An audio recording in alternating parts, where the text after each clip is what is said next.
Hey guys, welcome to the E-commerce Paradise podcast. Today I have a really cool episode. I actually did a coaching call recently with one of my students and I got to help him understand how to get suppliers. This coaching call went on for an entire hour, and although a lot of the different points were repeated a few times, it was really, really cool, and so much good content came out of the coaching call. I got him really hyped up and he's so psyched, and he's going to go out and get a bunch of suppliers. And he actually allowed me to go ahead and post the coaching call live on the podcast so you guys can listen to it and enjoy it and get a lot of good value out of it as well. So I'm super grateful for him. I've even given him some free coaching in exchange for the ability to allow me to post this for you guys to listen to it. So I'm going out of my way here, and I just know that this is going to be super valuable. So definitely listen in there. The best nuggets are halfway through and closer to the end. There's so much good stuff, and it's super exciting. So definitely enjoy the podcast, guys. And if I can just say one thing before you get in here, but there's nothing more powerful than taking action. So at the end of the day, as long as you get the work done, you take action, you'll see the results. All right. So enjoy the episode and let me know your feedback. Definitely, if you're watching this on YouTube, comment. If you're on the podcast, definitely check out the blog, ecommerceparadise.com, where I actually provide a full transcription of this episode, and you can comment there as well. And let me know what your biggest struggle is with getting suppliers so that I can make more great content to help you handle those objections. All right, and join the episode. So yeah, so first of all, again, like, have confidence, be excited, and call back as many times as it takes to finally get through. And then when you finally get through, if they're not available, you don't have to leave much of a message either. Just ask whoever the receptionist is to call you back. And you don't really have to say what it's about. And if they ask what it's about, just ask it's about a wholesale application or something like that, or a dealer agreement or dealer application. And then finally, when you get on the phone with them, then just do you have like a script that you usually go off of at all, or no? Yeah, I do. Okay. What does the script sound like? What you're using right now? Um, out of the top of Like my it's off the head, it top was of your head, yeah. it's Nothing. like we're just calling to talk. I said I don't remember it. That's okay. Yeah, I could look it up. 1 second. Yeah, usually what Like, I say is like, I wanted to. We're an online website. We are an e-commerce in this niche, and we're scaling and we're growing. We're expanding. We're looking for more brands to take on, and we saw your brand and it looked like it'd be a good fit for our website and our target market. And currently we're accepting new brands to our website. We're wondering who we should talk to about opening a wholesale account. And when you say wholesale instead of dropship, it kind of makes more sense to them and gets them kind of perk up a little bit. And then you'll know whether you're actually talking to the right person or not. So then they're going to be like, oh, okay, yeah, let me get you over to the purchasing manager, the marketing director, whatever. So first things first, when you get a hold of somebody, ask them who you should talk to about it, because you might not even be talking to the right person. It might just be a receptionist. And then once you actually talk to the person, introduce yourself. Hi, I'm Jose, with whatever.com. And, we're looking to sell more products on our website. We saw your brand, think it'd be a great fit. Here's our website name again. If you'd like to check it out, we're currently doing a lot of marketing, a lot of advertising, and we're doing tons of sales, and we're expanding, we're growing really fast and rapidly, and we want you guys to be a part of this, blah, blah. And then take a break. You don't have to talk too much, but then allow them to show if they're interested or not. And if they aren't interested at all, they'll just say right off the bat, hey, I'm sorry, but we're not accepting any online dealers right now. And if that happens, then you just say, okay, can I get the reason why? And then they say, well, we opened a lot of accounts and none of them are making sales for us, or okay, we're we're moving to more of a brick and mortar only, whatever, plan. And there's a lot of different reasons they might throw at you, but they might just say something like, it's just, not right now, check back in 3 to 6 months or something. And then you can just mark that in your spreadsheet, okay, check back in 3 to 6 months. And then you just do that and you keep applying to them. If they say yes, which I would say like 60% to 80% of like suppliers you call will usually, be interested. It depends on the niche, of course, but usually they're interested. And so, you just explain a little bit about your business, and you ask them about theirs, and you ask them, do you guys have barcodes for your products? What's your return policy? How fast your items ship? Do they ship by freight, or do they ship by what kind of carrier do you guys use? Just ask them all sorts of questions about their business, What's the profit margins? How much does shipping cost? Do you factor shipping into the price of the product? Do you guys have map pricing? Because, we require map pricing. How many dealers do you guys currently work with that are online only, or how many brick and mortar storefronts do you guys currently work with? Do you guys allow discount? Do you guys allow us to sell on eBay, Amazon? Do you guys have like an inventory sheet? Can you guys keep us updated on your stock on a regular basis? All that kind of stuff. And they might ask you a lot of questions about your business too. And so, you got to be prepared to have like a solid plan for getting them sales. Like, okay, yes, we use, Google ads, and we use email marketing, and we use Facebook ads to drive tons of buyer specific traffic to our site and close sales. So this is all running right now. All you have to do is, get you onto our website, and then and then launch your products, which takes a week, and then off to the races, we'll get you some sales. So you can toot your own horn a little bit there, and then make it a good solid conversation back and forth. Don't be talking too much. Make sure you ask them questions about their business too. And then usually, especially when they're interested, they'll start just talking about their business like crazy, because they're entrepreneurs just like we are, so usually like the smaller ones. The bigger ones, you'll be working with some kind of a marketing director that works for the bigger company. So they just have a job. Their job is to make sure that it's going to be a good dealer and blah, blah, blah. So, there's suppliers of all different types and stuff like that. Those are like the silver suppliers or whatever you'd call them. And then like some suppliers, you just sign up, you just fill out an online application. They don't even contact you by phone. They send you an email that you're approved, and that's it. So, those are really easy. And then you have those suppliers that tell you that they're just not taking anybody on. Those are usually the best ones to work with. And of course, the hardest ones to get. So you just have to follow up and follow up and follow up and follow up, and then you get them. But like at the end of the day, making a phone call to a supplier is a lot like making a phone call to a potential customer. You're just trying to get a sale, so don't try to like put it on a pedestal too much, like it's just the recruiting process. It's like finding talent to work for your company, so just get out there and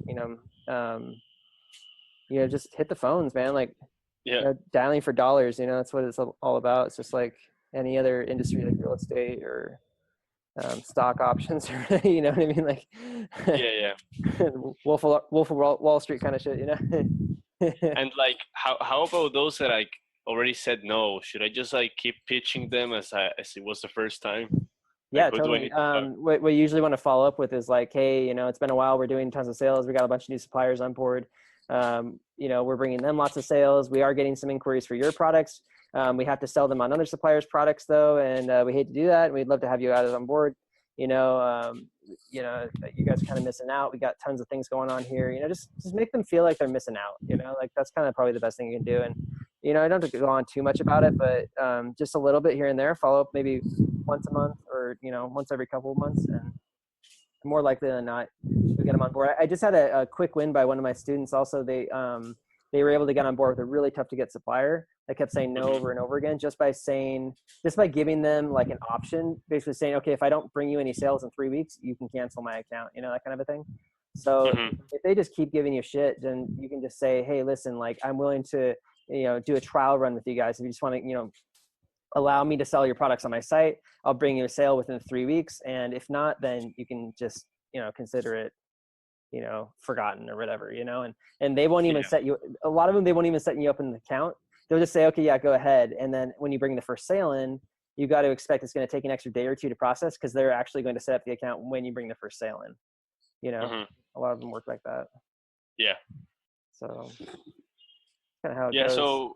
So about like, the account manager that I had calling, he no longer is able to call. Like, I was just wondering, wouldn't it just be like strange if like, there's a dedicated account manager who like the title says like that's his job, and then suddenly the director of operations is starting to call to recruit suppliers? Wouldn't that be just like strange for them? No, I mean, yeah, things happen in companies all the time. You have to let people go for whatever reason. And, it's fine that you're calling them. There's no reason why you wouldn't be calling them. I mean, and if they ask, okay, what happened to that guy? I'd be like, yeah, they had personal issues. We had to let him go, and we're looking to hire somebody new on. But in the meantime, I'm taking over the responsibilities, as the purchasing manager myself right now. It's a lot of work, but, I really enjoy doing the work.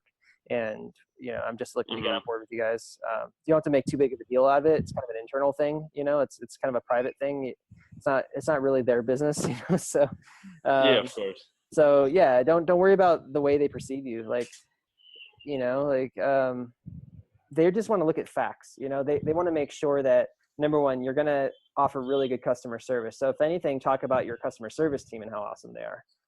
Because that's what they're really wondering is, okay, if my end consumer buys from this company, are they going to have a good experience or a bad experience? And if it's a bad experience, it's going to look bad on us as the brand with our dealer base. So we want to make sure we're only working with online dealers that have, good customer service team in place, actually going to follow up and take care of things if bad things happen, that kind of stuff. So, make sure that, number one, you do have good customer service processes in place, maybe somebody handling that kind of stuff so it gets taken care of. But number two, you talk about that, and you expand upon that a lot. Because that's one of like the biggest things that they worry about. Yeah, yeah. What about like the customer service? Like, I mean, not to get out of the focus of the call, but like, I mean, I'm the only guy working on the business, Mm-hmm. So at times maybe I won't be able to answer the phone or be on live chat all the time, So for email. Right. Yeah, we So. recommend, it depends on like your situation, how much money you're making, but we recommend at least hiring a phone answering service for when you're not around to answer the phone yourself, or even Mhm, hiring it all the time and then having them forward calls to you that are important calls, like sales calls or something like that. We recommend Pat Live. That's the one that we use, and they're pretty affordable. It's a few $100 to start per month, and they answer phones 24/7. So it's, it gets all the phones answered. And then, from there, once you scale more, you can hire like a full-time virtual assistant, someone who's actually going to be like a dedicated customer service rep who can handle emails, phone calls, and live chat all with one dashboard. And I recommend using Zendesk for something like that because it's all in one dashboard. But you don't have to. mhm, You can use a mix of Gmail and like a live chat app, and obviously just like a Grasshopper phone or something like that, too. mhm. But yeah, like if you're going to do it yourself, at least just do it, the best that you can do with it.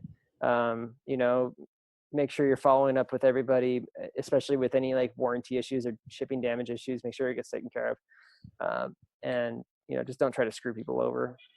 Yeah, so like I will tell the companies like, I have two reps for customer service, something like that, even if it's only me. No, you don't have to say that. I mean, just say your team. If they ask how many people, just say we currently have one, and then you're basically talking about yourself. You don't have Mhm, to like overtly lie, but you can like basically say it in a different way that sounds like it's bigger than it is. mhm. But Yeah. yeah, I wouldn't say two people if you only have one. That's you. But you could say your team and then say you have one. That's what I mean. Because that's Yeah, yeah. basically, which works perfectly fine. And they understand it's a small business. I mean, a lot of people they work with like these like solopreneurs and stuff like that.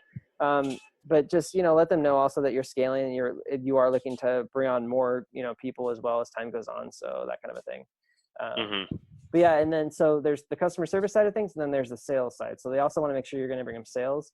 So like I was saying before, just you have to give them like your marketing plan and some sort of idea of like how many sales you plan to bring them. Like a lot of the suppliers will ask you a simple question like, what's your estimated annual revenue number for us? And so it depends on the average dollar amount of their products, and then how many products they have. So usually if it's like 100 products and their average is $1,000, so then you can like guesstimate that you're probably going to sell like 5 to 10 per month if you're doing a lot of sales. So that's close to $5,000 to $10,000 per month, and then 50 to 100,000 per year.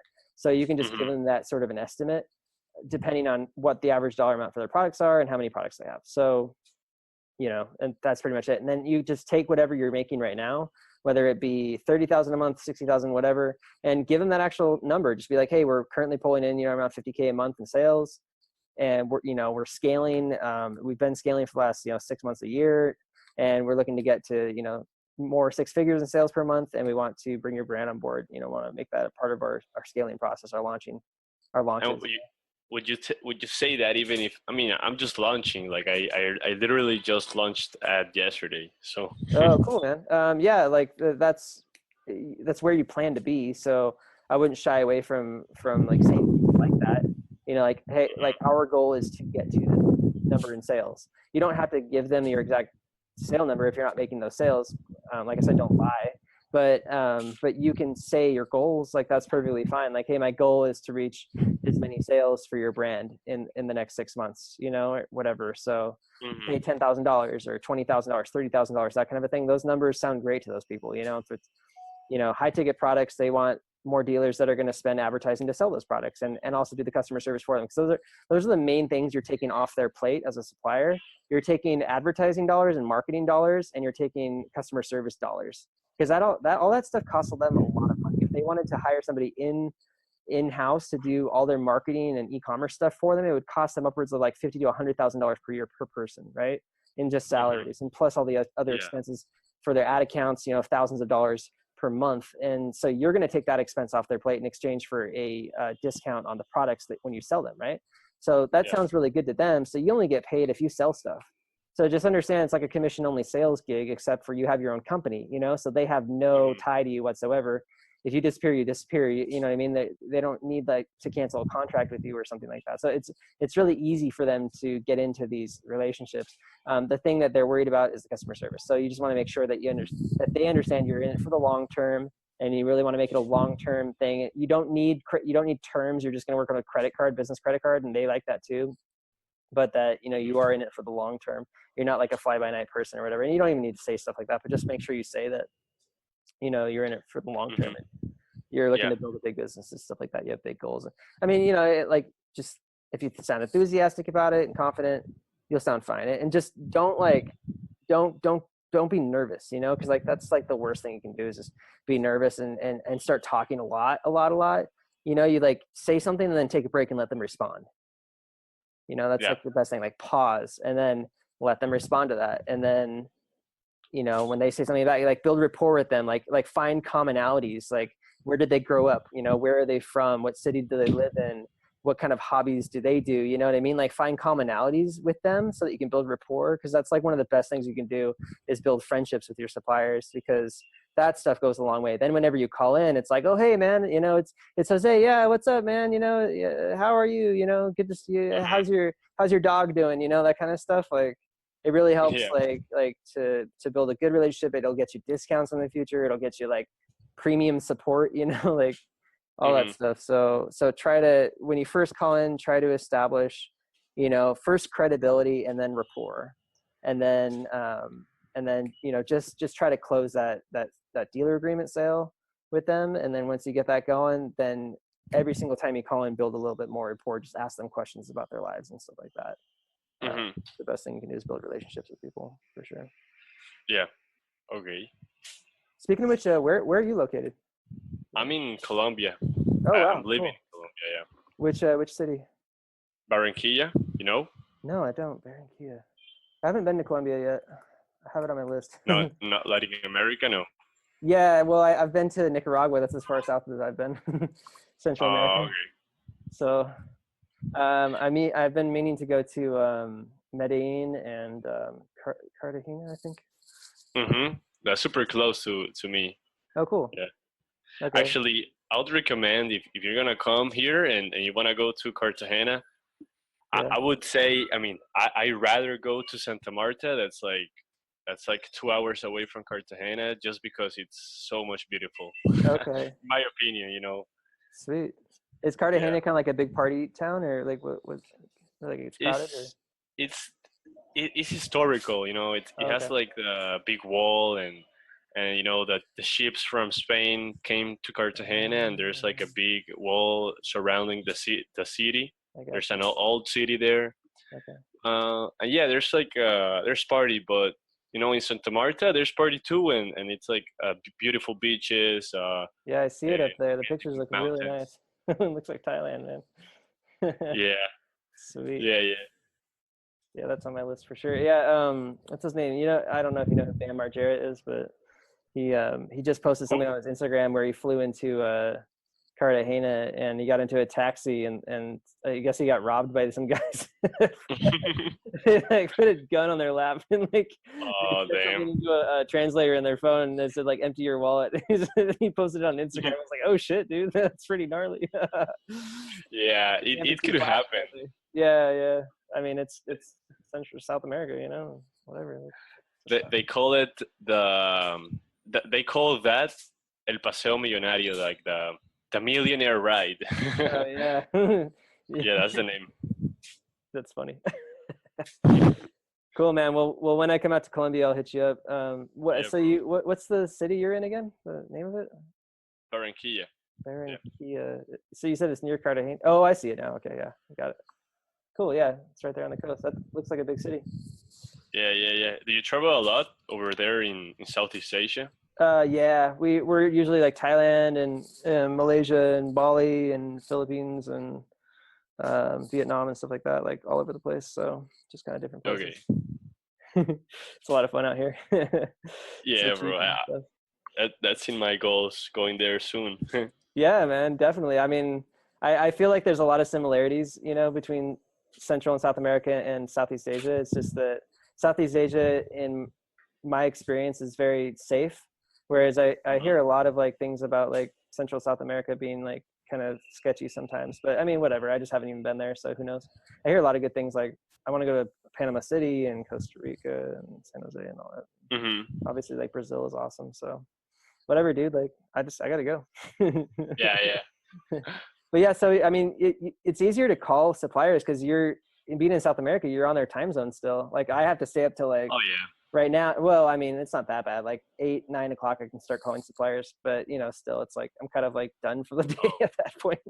yeah. 8 p.m. or 9. Yeah, that's when the day barely starts. On the Oh East yeah. Coast, West Coast, it doesn't even start till like noon, And at what midnight time? our time. And you should. I mean, if you call suppliers at 8 p.m. in Thailand, that would be what time in the U.S.?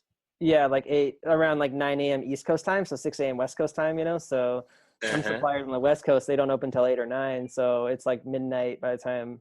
And you know what I mean? Like your brain is just kind of like sauced by that time of the day, so it's kind of hard to like be all excited and call people. It's that late at Yeah. night. But it's whatever.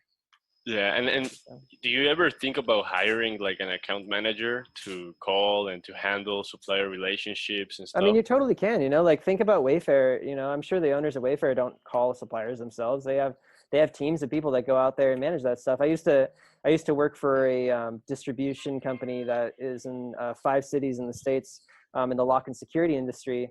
And they have a purchasing department. So the purchasing department has a manager and then like 2 or 3 other purchasing agents. And so that's their like team, their kind of recruitment, what do they call that? When you like source products and stuff like that, their procurement team. And the Hmm. procurement team would basically like for instance, with custom orders, because the lock security industry is just filled with custom stuff. So they would always be trying to source custom products and stuff like that, or having to place custom orders with big manufacturers. And so, if it was a company that they didn't have on board yet, they'd have to call and establish an account with them, and they'd explain things about them. So the only difference between them and you is that you don't have a warehouse or a physical storefront where you stock things.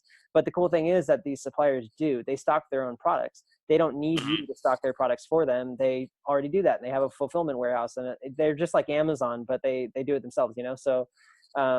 So just understand that they already have those processes in place. They need your help to sell the products and to manage the support, because that's a pain in the ass. You know what I mean? Hmm. So you're a huge boon to their business. I At the company I used to work at when I had my day job, I used to work with drop shippers, online dealers like you and I would actually take orders from them over the phone, and we liked them because then the order would just drop ship out. It was really simple and easy, and they would know exactly which SKU number to order, and they would know like everything was just easy. When I was dealing with, it was locksmiths, which were the biggest pain in the ass, because a lot of the time they didn't know what they wanted. We had to like translate for them and shit like that. It'd be like as if you had like a business in the home industry like Wayfair does, and you were working with interior designers, and they kind of knew what they wanted, but they didn't really know, or something like that. Maybe, I don't know. And they would call in. I guess it'd be kind of the other way around. Like interior designers probably do know what they want, and then the end consumer probably doesn't, right? So Hmm. in that industry, it'd be kind of a little bit backwards, but so what? It's the same idea. You're still dealing with suppliers that you don't have accounts with, and it's really easy to establish an account. You just call and say, hey, we have customers looking for your products, and we'd like to expand. Let's set up an account, and I'm sure they deal with it all the time. So it's probably not going to be the first time that you're calling that they're getting a call from an e-commerce, company like you. So, Yeah, of course. you know what I mean? Like you're just another one. You just have to set yourself apart. You just make yourself sound really good. Hey, I'm launching, doing tons of sales. We have a team, all this big stuff, and then boom, they're going to be excited to work with you at that Yeah, point. like we recently launched and we're getting traction with the sales, and we would like to open an account with you so we can scale your business. I don't know.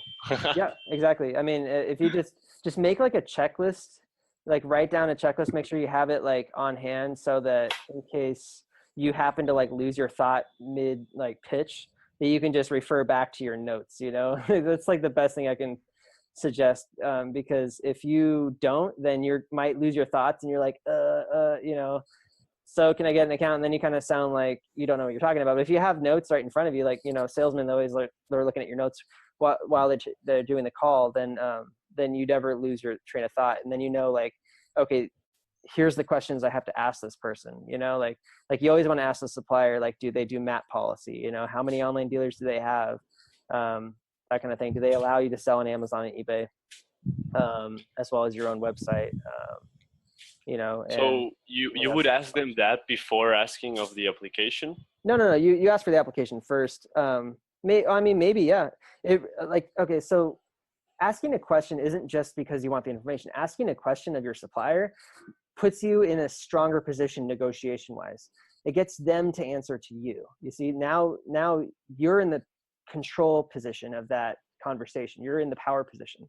So you want to remain in the power position as long as possible, because getting them to answer your questions means that you're able to then ask the question, okay, do you have a dealer agreement to send me? And they'll say, yes, we'll go ahead and send it to you right now.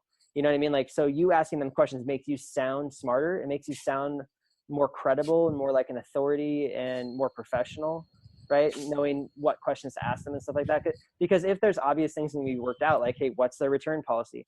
And you don't ask that, but they, they tell you that, then it might sound more like you're a newbie at that point. And they would rather obviously work with a professional than a newbie. So have like a list of every single little thing you need to get from them, and then make sure that they have that and they can send it to you, and then follow up until you get it. Because you're going to need those things anyways to add to your website, like a barcode list, SKU list, list of pricing, map, MSRP, pictures, high quality pictures, shipping policy, or shipping times, return policy, freight carrier, all these different things. Just depends on the supplier and the niche.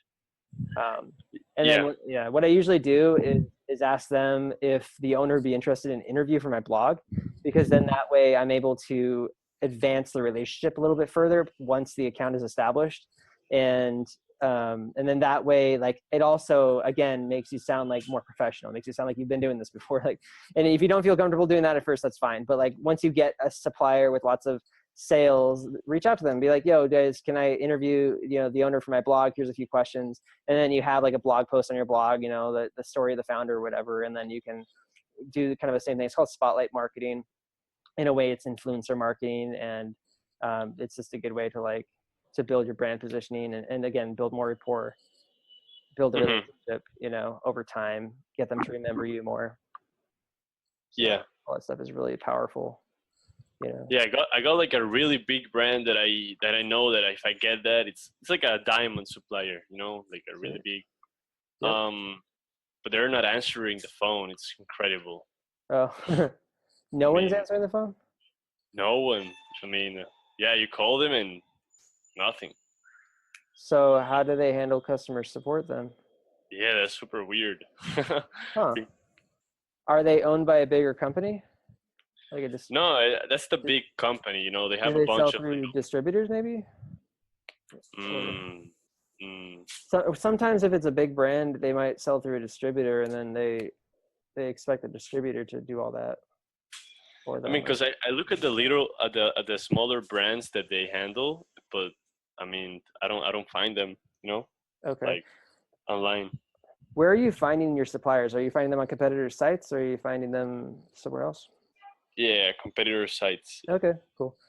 So yeah, one thing I usually like to mention is, like, especially if you have trouble getting an account, it's like, hey, well, you're selling on this site, are they bringing you in sales? And then hopefully they say yeah, or hopefully they say no. I mean, because if they say no, then it's like, okay, great, I can bring you sales. If they say yes, then be like, okay, that's great. Also, would you like to do more sales? Like, would you like to, get into more sales channels, that kind of stuff. Mm-hmm. Yeah, if they don't answer the phones, I don't know what to say. You just got to keep calling back, emailing them, enter something into their contact form. There's got to be some hack to figuring that out. Probably like going through their warranty support, be like, hey, I purchased a product somehow, or what I mean, like act like you're one of the end consumers that has an issue with a product, and then try to get a hold of somebody there, just so you get on the phone, and then you can ask them, hey, how do I get a hold of your your wholesale department for new dealers? Yeah, you know what I mean, like you got to be a little bit more of an important person to them to deal with. Yeah. Sometimes I guess maybe that might be the issue. Yeah, maybe that. Yeah. There's other ways to get around it. Yeah, I mean, it sounds like. So, how many suppliers do you have so far? Right now, I got 6 suppliers. Yeah. Okay, that's pretty decent. So you've launched your store. You've launched ads. Yeah, I launched ads. Cool. Only got 3 visitors from ads already. Oh, 3. Okay, you're doing shopping ads, right? Yeah. Okay, cool. Are you doing the inverted funnel with the shopping ads? You mean like what is the inverted funnel? funnel? The 3 campaign funnel where you do the high priority, medium priority, low priority. Yeah. I'm doing low and high priority. Okay, that's fine. That's similar. Okay, cool. And then you're doing all your negative keywords for all the products and SKU names. Okay. All right. And you said you only got 3 visitors though. That's kind of concerning. I don't know why you would only get 3 visitors in one day.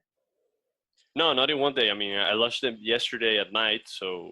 Wow, you just launched. Yeah, literally. Okay, cool. Well, then, yeah, hopefully you'll get more traffic than in the next day or 2. Maybe cool, I don't know. You got the experience. You tell me if maybe. It depends. Yeah, you gotta like check your positioning. So pull up a VPN and put yourself in the United States, and then type the product names into Google and see where you're at in the shopping ads. Are you in the 3rd spot, 5th spot, 1st spot? Are you not there at all? And if you're not, then there's an issue probably with your negative keywords, or with your campaign settings. Like I just went through one of my students today, their whole AdWords stuff, and she wasn't showing up at all for the ads for product names, and her traffic went down, her sales went down. And then I went in there and her settings were all jacked up. Like she didn't set everything up correctly in the beginning, and then her negative keyword lists were fine, but she had this one negative keyword list attached to her low priority campaign, which is the highest bid campaign, and it was for all these generic words. And I thought, what the heck is, if it's low priority, then generic words shouldn't matter. They shouldn't even be showing up. You can knock them off one at a time later on. You don't have to make like a whole list ahead of time. So we just deactivated that list, and then immediately checked the products, and immediately she started showing up again, like right there, like 1st, 2nd, 3rd for all of these like product things. So it's like sometimes you just have to like check a number of different things within the ads and make sure that like it's all properly set up, or at least settings are set up correctly so that they'll show up. And then here we go, optimize for impressions, optimize for click-through rate, optimize for conversions, obviously. But could it be that it just launched and I don't know, maybe the products are approved in your merchant center, right? Okay, well then, yeah, if they're approved and they're serving, then there's no reason why they shouldn't show up first if you bid high enough. So have you checked your product names and search queries in Google yet? No. Yeah, give it a shot. Yeah.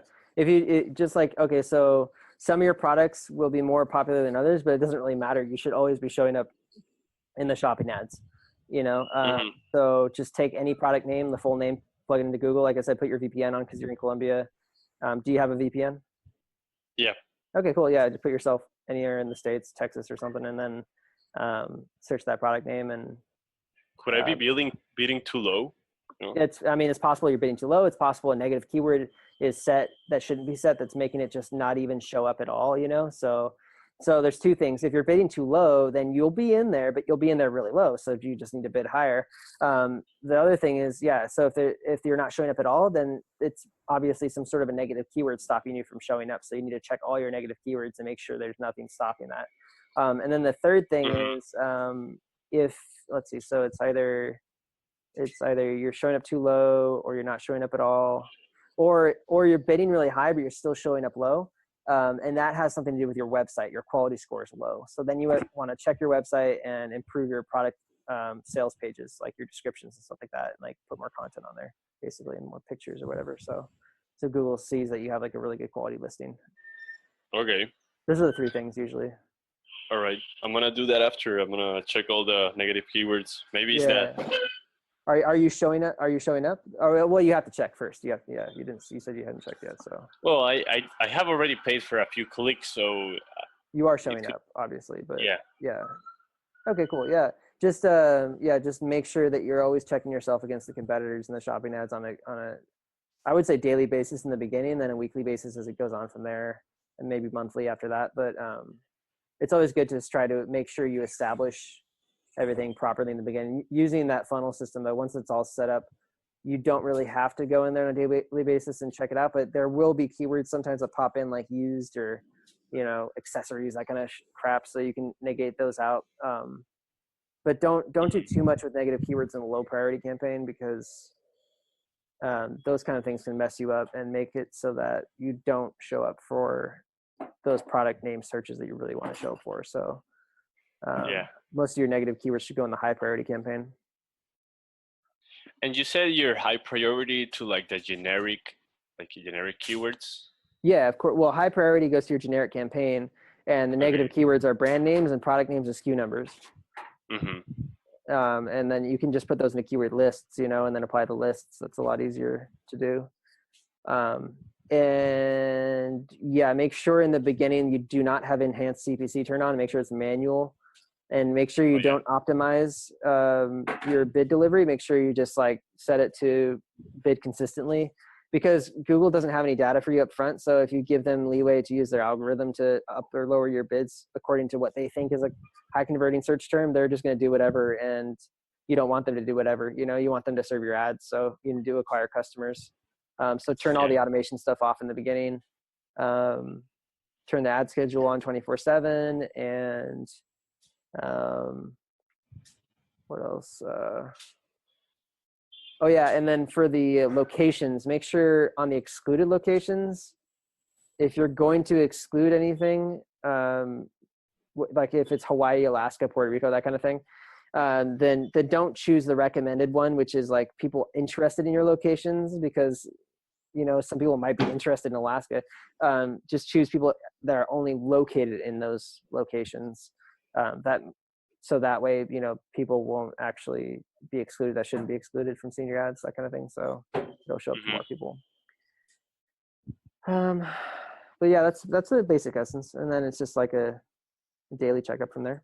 So, and like the more people I interview that are doing high ticket ecom, like really high sales, they're just saying shopping ads. That's like the main way to get sales. You don't have to really mess with search text ads too much. Facebook remarketing ads are really good. Email marketing, obviously, to get people back and buying and stuff like that, close those sales, but shopping ads for sure. Yeah. And then obviously, optimizing your site, getting that expiring coupon code, countdown timer, all that stuff. All the trust signals, the reviews. The reviews are huge. Do you have reviews in your product listings? No, I mean. Okay, for sure, get reviews on there. Yeah, even if it's just one or two, like they go a long ways. You can extract from Amazon or extract from a competitor site and like rewrite it slightly or something like that. You don't have to do it too much, but like do it on the products that get the most impressions within the first few weeks. That kind of thing. Because if products are getting clicks and impressions but no sales, it's probably because you don't have any reviews on them or something else. They just don't like trust you enough to buy from your site yet. So add reviews to those products, and then go from there. Yeah, that's what I was thinking of doing, because like I got about 2,500 products, and I don't really want to go one by one adding reviews. No, you don't have to. You just want to do it to the most popular ones, And the shopping ads will tell you all the data you need to know about what's popular, what's getting impressions, what's getting clicks, and pay more attention to clicks than impressions. Impressions just means Google's showing people ads, doesn't mean people are actually interested. Clicks tells you what they're interested in. So look at what gets the most clicks, and then optimize those listings, especially if they're not getting conversions. Add more reviews. Look at your competitors and see if they're offering a bigger discount code, so you can match it, and then offer some sort of free gift, or or offer even like upsell things like, whatever it is, white glove delivery or extended warranties or something like that. Like figure out more ways to provide more value to customers Mm-hmm. one way or another, and then you'll probably get those sales. And then obviously optimize the product description, like make it longer sales page, add video, add pictures, all that stuff. So it's a lot of work to do, but at least from Google Shopping Ads what's worth working on instead of just doing it on everything. Because 2,500 products, that would take forever and be really expensive. So Yeah. it doesn't really make sense to do all that. But calling suppliers, do you ever stop calling? I suppose you don't stop calling a supplier until he says yeah, right? Yeah, of course. Yeah, it's just a follow-up system. Just keep a calendar. Like if you call them today, it's the 21st. So if you call them on the 21st, just make sure you put in your calendar for September 21st to follow up. That kind of a thing. Mm-hmm. And usually I put 1 month is fine. 1 month is plenty of time. Hey, how's it going? Just want to check in with you, Jose, with yourstore.com, and I wanted to establish an account with you. You guys ready to take on another dealer now? And then they'll say yes or no. If they say no again, just be like, hey, can I kindly ask why? And then they'll say the reason why, and they'll say, okay, I'll try to improve, or whatever it is, the reason they give you, and try to work around that. If they don't really give you a solid reason, then maybe it's just because of their like own gut feeling about you or something like that. So you just need to sell yourself better. So again, like all the selling points, the unique selling propositions of your company, like, hey, good customer service sales, lots of sales, getting, working with tons of new suppliers, expanding a lot to make you part of this, that kind of Mm-hmm. and then just go from there. But yeah, it's just consistency and persistency pays off in the long run for sure. Yeah, it's huge. Like you'd be surprised if you follow up 2-3 months, 4 or 5 months, they'll be impressed. They'll see that, okay, this guy's following up, really wants an account. He's talking about bringing in more sales. We want to grow. Let's just do it. That kind of a thing. Eventually they'll give in. So yeah, eventually, they could take. If you haven't yet read some books on sales, like read some books by Grant Cardone, Brian Tracy, Zig Ziglar. Those are really, really good authors to read. Any of their works, any of their books, because like sales is just a game, dude. Like it's just math, it's how many leads come in the door and what's your conversion rate, and how many more leads can you get? It's the same thing with suppliers. How many suppliers do you call? What's your conversion rate? How many more suppliers can you get? And then just creating the system for onboarding and a system for handling sales and support, and you just run the system and then you can build a team to run the system for you, and teach them how to do it and just, be a leader, still do some of the hard work, but do it so that they understand how to do it right, or how to improve their game, and then, have them do the work for you. Yeah, I mean, this okay, calling supplier. I mean, I once had like a sales job, for like a week. I trained, and I only worked one day, and then I quit because that was not for me. I realized then and there that that was not for me. So yeah, like calling suppliers is kind of the same thing. I'm kind of lazy at calling. I don't really like talking to people on the phone, selling them stuff. Right. Main reason why I got into Well, ecom. when you're an introvert like I am, a lot of the time the way we deal with things is it's easier to deal with it when you have momentum. So like it's really hard to like make that first call, right? But if you just get that first call out of the way, the rest of them seem like easy as hell. So it's just like set one day aside per week or one day aside per month even, and just promise yourself you're going to make that first call. Because once you dial that first number and hit send and get on the phone with somebody and talk to them and just break the ice, like every single call after that's going to be super easy to make because you've already like broken the ice of that day. So batch your work. If you're going to call suppliers, have a huge list to call and get it all done in one day.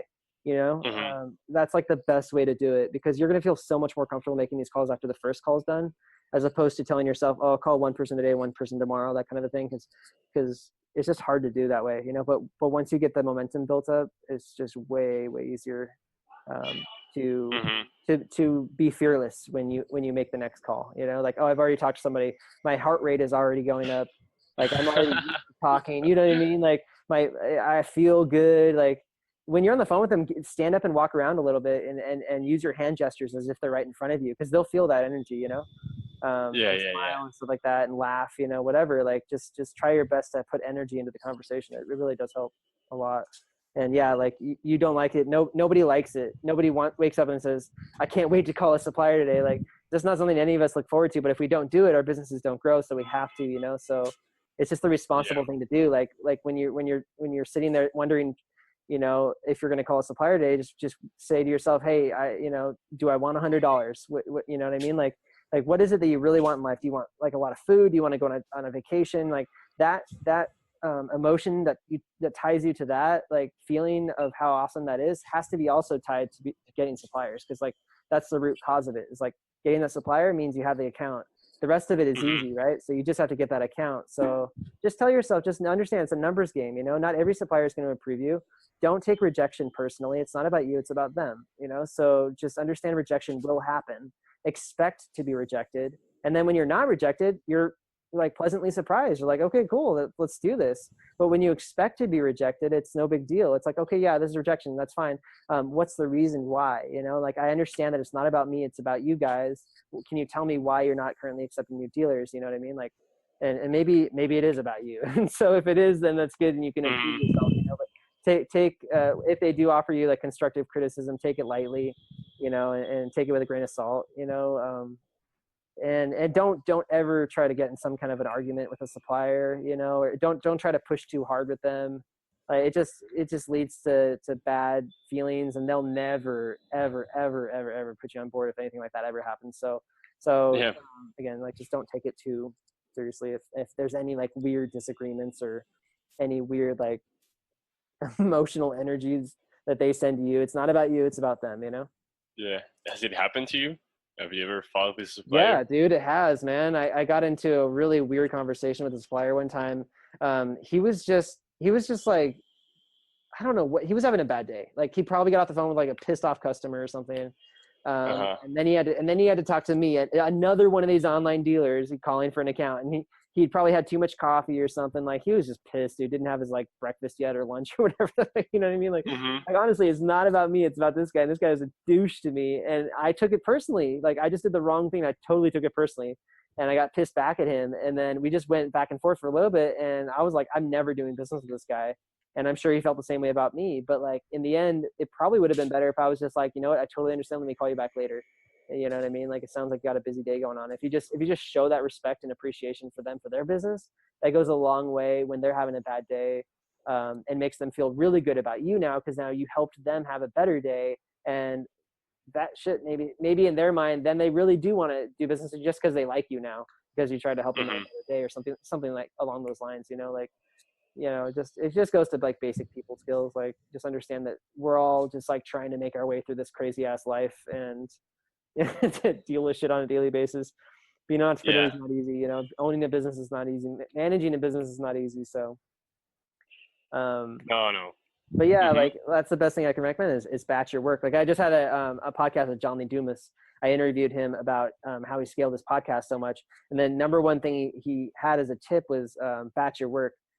All in one day. What he does is like one day a month, he does 20 interviews back to back, 20, 15-minute interviews, which is crazy to think about. It's like fucking like 6 hours of interviews back to back. But that's how he does it. That's just how he does it. He's on fire. He's rocking the mic. He's got his momentum built. By the end of the day, he's spent, and then he just takes like 2 weeks off and vacations after that, because he got all of his monthly work done in that one day. So, I mean, I was just like, wow, dude, like that's the way to do it with suppliers, like call your suppliers in one fucking day, sit down, just be like, today we're going to recruit the shit out of suppliers. We're going to call this whole list and see how many accounts we can get. We're going to have like a hackathon, we're going to make a contest out of it. How many suppliers can I get?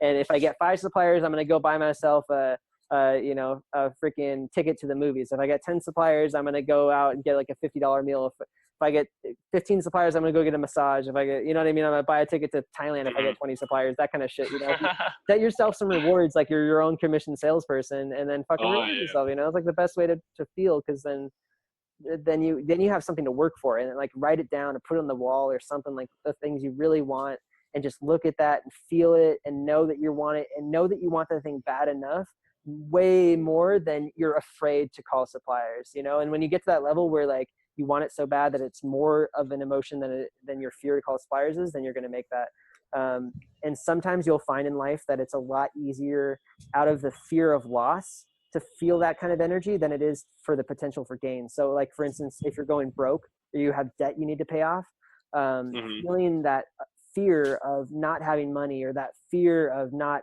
being able to take care of somebody, or whatever it is, or not, feel some sort of a fear that's outside of calling the supplier, that's stronger than the fear of calling the supplier, you know what I mean, that you're willing to take action just because of that can also be a really good way to force yourself to do it. But in the end, it's all about you. You just got to figure out what works for you, and trick yourself into doing it, like that one day per month, and just batch call these suppliers like crazy. And that's it. Like, let yourself rest after that, and get the system going, and get some results for the ones you have, and then do the same thing the next month, that kind of shit. So it's just a system. Organize yourself. Like, that's the other thing I can say is keep a spreadsheet really well organized, have all your data in there all the time, be updating things, because that's the best way to do follow-up, is to stay organized, and follow-up makes you look professional. So Of course. So yeah, I have like a template email I can send you. It's kind of like the same thing I use to make phone calls with, really, and it's a simple layout. Like, it's nothing crazy, but again, it says what you need to say, and then there's a few questions you need to ask suppliers. But I'll send you this like template script I got here, and hopefully that helps. And you can definitely. Yeah, no problem. And then you can always email them after you call them, or if you like call and can't get through or something like that. I mean, really, in the end of the day, I always just recommend calling over emailing. Like, you can batch email suppliers. You'll hear back from like 1 out of 10 usually. You call suppliers, you'll hear from like 5 out of 10. So it just really increases your success rate if you just batch call them. You know what I mean? And it gets you started way faster. If you email first, then you give yourself a reason not to call, you know what I mean? And whatever. So it's just one of those things. Yeah. But if you call first and then you email, then at least you put in the hard work of calling. So, but yeah, if like in your supplier spreadsheet, make sure that you're taking notes. Okay, called this day, called this day, called this day, called this day. You know what I mean? Like, here were the results or whatever. And then follow up on that. If you call Monday, no answer, okay, well then call Tuesday. Because if you just call one day and nothing happens, you're never going to get that supplier. You have to follow up the next day. So like, you have to have a running system, like a CRM system, and be following up. So it's a lot. I mean, one of my fears of like calling suppliers is like getting confused or stuck. It's not that I don't know how the business is run. Like, I have been in e-commerce for like over a year now, but explaining or getting the account, and I don't want to like get stuck. Like maybe he's telling me like, oh, how do you do your marketing, and then I don't explain it that well. Well, it's really simple. I mean, really simple. Like, the bulk of your sales are always going to come from 3 sources: Google Shopping ads. You can just say Google ads, Facebook ads, which is dynamic remarketing ads, and email marketing. And then, of course, phone sales. Like, that's the foundation of all this stuff, is phone sales, and then customer support. So that's it. Like, that literally is your business on the front end of it. And then the back end of it is your website. So just know that, like, you need to be able to tell them, hey, I have a team who manages our product listings. We would appreciate if you guys send us updated stock lists at least once a week, so that we can update our stock, so we don't start selling a tons of products that are out of stock all the time. Because obviously, if we're paying for ads on products that are out of stock and people order and they cancel, it's unprofitable, right? So you want to make sure that you ask them to send you updated stock lists or stock sheet, or give access to a dealer portal on their website where it gives you that access somehow, but yeah, that's it. Like, and it's all in the email template I just sent you, the marketing plan, and then the sales and customer service. So so you will use that as like the phone script, Yeah, I mean, right? it's the same kind of stuff. It's each of these you don't like read it like point for point. You just, like break it down, like, bullet list kind of stuff. Like you just have to make sure that whatever point you're at in the conversation, that you attach the correct, thing that you're talking about to that point in the conversation. So it just depends. If they ask you, what are your marketing methods? Okay, so you look at that paragraph about marketing methods: Google AdWords, Mm-hmm. search engine marketing, Facebook ads, Pinterest, email marketing, word of mouth referrals, social media, all these things, you know. But I think, you know, most suppliers are well aware of Google. They're well aware of Facebook. They're well aware of email, and they know about Google Shopping. And then you can, like, it depends on your, like I said, you can always mention Amazon, eBay as well, and ask them if they do that. Mm-hmm. You know, and then yeah, talk about like sales and customer service after that. I mean, it's just like, you don't overcomplicate it, you know, it's just really simple, and don't talk too long, you know, just say it really simply, and then ask them questions about their business, you know. Mm-hmm. It's Okay. probably the best way to go about it. You know, and yeah, it's just about follow up, you know, and you just got to keep taking notes and keep following up, and you'll get the suppliers. I mean, you're already at 6 or 7, you said, right? 6, yeah. Yeah. So that's a lot, man. You can launch and start getting sales with that. Definitely. And then hopefully you start seeing some sales soon, and just keep improving your site, and have a goal. Like set goals. Like, okay, this week I want to get 1 new supplier, or 2 new suppliers, or 3 new suppliers. So if by Friday you haven't gotten those suppliers yet, you got to start hitting those phones, because you're like, I set that goal for myself. And then at the end of the week, you know, if you didn't hit that goal, ask yourself why, and then look at the data. How many suppliers did I actually call? How many suppliers did I follow up with? How many, you know what I mean? And if that data doesn't match up, like if you didn't call 2 or 3 suppliers, how are you going to get 2 or 3 suppliers if you didn't even call 2 or 3 suppliers, you know, that kind of thing. So Mm-hmm. it's Yeah. usually just a numbers game, you know, like when you call suppliers, you have like a 50% usually approval rate. When you email suppliers, it's like a 10% approval rate. So if you're going to call suppliers and you want 2 or 3, you need to call 4 or 6, or email 10 to 20 or 30. So Yeah. usually How many? that goes. What conversion rate did you say It depends for on the the call? niche. It depends on the niche, but it's usually 50% conversion rate when you call. Like out of every 2 suppliers, you usually get 1 when you do a phone call with them. If you get through to them, if you actually get through to somebody, it'll be a 50%, and then or higher. Like I said, it depends. And then with emails though, like a lot of times emails just go to deaf ears, you know, like for whatever reason. A lot of suppliers have contact forms on their website, and you submit it, and then you wait and you don't hear anything back. You know, like I said, they're busy suppliers. Like they got lots of stuff going on. Maybe you're not the most important thing to them, so you have to follow up with a quick phone call. Like the best way to get through to anybody is just to call them really quick and say hi. You know, introduce yourself. It is a cold call at the end of the day, and cold calling sucks. But if you know that they need your help, you know that you can provide them a really good service, then it's an exciting thing to do. And yeah, like I said, batch your cold calling work, so that maybe like between the hours of like 11 and noon, you've had your coffee or whatever, you know, and they're up, and you know, you just, I don't know, fucking watch a YouTube video from Anthony Robbins really quick, you know, so it psychs you up and stuff. And then just force yourself to call that first number. And then once you talk to somebody live, and you know what I mean, get that out of the way, they'll probably say yeah, and then you're going to be psyched. And then you talk to somebody, they'll say no, and that's fine. And you got a rejection. Once this goes on for long enough, you're going to get used to it. And then it's just like no big deal. It's like, oh, whatever. It's just another supplier, you know? Yeah. It's Yeah. another supplier conversation. So, Yeah. Just gotta do it, man. exactly, dude. Like you just got to do it, and It has to happen. get There's motivated, no other way. get excited. Whatever it is that you need in your life, like attach that need to that supplier call. Like, because in reality, like if you don't get suppliers, you ain't gonna make as many sales because you're not gonna have products to sell. So, figure out how to trick your mind into that fear or that gain, that emotion of fear, the emotion of gain that's stronger than the fear of calling suppliers, and get there and just do it mentally, physically. Yeah, man. Like if you want to make a phone call to your friends or family first, that also really helps.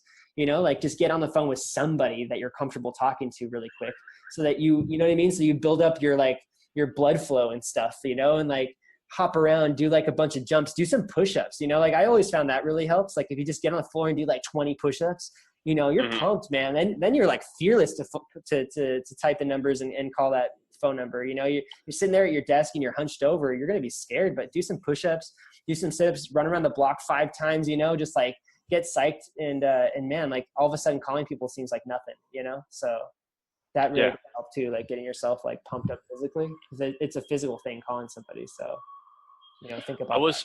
I was thinking maybe like quarter four. Does it affect suppliers taking new accounts? Or What's that? I mean quarter four. I mean, the end of Oh, the quarter year. four. Oh, yeah. Don't get too technical with it, man. They'll approve you any day of the week, any time of the day. It doesn't matter what time of year, what time of the week, what time of day it is. Honestly, they just call them and Okay. keep calling until you get through. If they don't answer at 8 a.m., call at noon. If they don't answer at noon, call at 4. Just call at different times of the day, different, and just keep following up. Like I said, dude, like don't get too technical. Don't try to, figure like, oh, it must be because it's quarter one, not quarter two. Honestly, like every supplier is different. You never know who's who or who's doing what or what's going on in their life. So you just got to make calls, at the end of the day. Mm-hmm. It's just about getting them at the right time, really. Yeah. I mean, calling, following up until I get on the phone with them, Yep. and whenever whenever they say yeah, I mean, good. If no, I gotta know why. So Yep. I'll ask them Always ask why. why. Yeah. Take notes and put them in your spreadsheet. And if they say it's you, figure out how to improve it. If not, if it's them, fine. Like follow up in a month. It's all good. It's just business. Yeah, that's right. It's just business, man. And you're in business to make a profit, and so are they. So you want to have a profitable relationship. So Mm-hmm. that includes recruiting suppliers, just like recruiting employees. It's a similar process. You got to interview them. Yeah. So interviews are just another form of communication between two people to understand each other. Yeah. At the end of the day, it's all it is, communication. Yeah, so I'll send you audio recording of this coaching call so you can listen back to it. We talked about a lot of cool stuff. I feel like I should probably get it transcribed or something. Got a lot of good stuff in here. I could probably break out into a blog post or something. I sent you the email already with the script, so you can use that to call and email and stuff like that. Mm-hmm. And yeah, just have all your ducks in a row, like for what you need to send in, and return that dealer app right away, and then have your team or whatever add those products to your site right away and get them in, get the negative keywords in your shopping campaigns, and just crush it, man. You can do it. Yeah. You can do it just as good as any other guy. You just gotta be willing to get out there, do the work. Yeah. Do the work, man. Get out of your comfort zone, as they say. Yeah. That's where the rewards are. Yes, sir. That's where the magic happens. Uh-huh. Yeah. If you have any questions or if anything weird happens, feel free to email me too, or message me on Facebook. I'd be happy to help you through any weird objections you get or something like that. So, all right, bro. I mean, thank you, man. Yeah, totally. No, thank you, man, for placing your trust in me. So it's always a lot of fun trying to help fellow entrepreneurs build their businesses. And it'd be good to hear about your success as well. Yeah, I mean, awesome, bro. I'll let you know whenever I get another supplier. Thanks to you. Yeah, heck yeah. Send me a message. New supplier. Yeah, hopefully I can do a testimony, bro. Yes, that would be amazing. That would be freaking awesome. Yeah. I'll do a podcast with you eventually as well. Talk about your success story. Soon enough, man. Soon enough. Cool. All right, Jose. Well, it's good talking. Do you have any more questions for me, or you're good? Yeah, I think we're good, man. Okay, cool. Yeah, like I said, feel free to contact me anytime. All right, bro. Have a good day, man. You too, Jose. Or a good night. Yeah, you too. I'll send you the recording shortly. Okay, man. All right, guys, I hope you enjoyed listening to this episode. I know it was a long one and it was a doozy, but getting suppliers can be really tough, and sometimes you just need a little pep talk before you get started. So if you guys are just getting started with dropshipping, check out my 99 niches dropship list. Just go to ecommerceparadise.com/99 niches. And if you guys are trying to scale your store, get more suppliers, add more products, do this whole process, definitely go check out the masterclass where I break down step by step the exact system I use, the exact VAs I use, and the exact process that I use to make it all happen in a streamlined fashion and keeping it simple, and so you can go and live the life of your dreams. Go check it out at ecommerceparadise.com/masterclass. And if you want my free mini course, you can always get that at ecommerceparadise.com/DSS, which stands for Dropship Secrets. Thanks for listening, guys, and we'll see you in the next episode. Take care.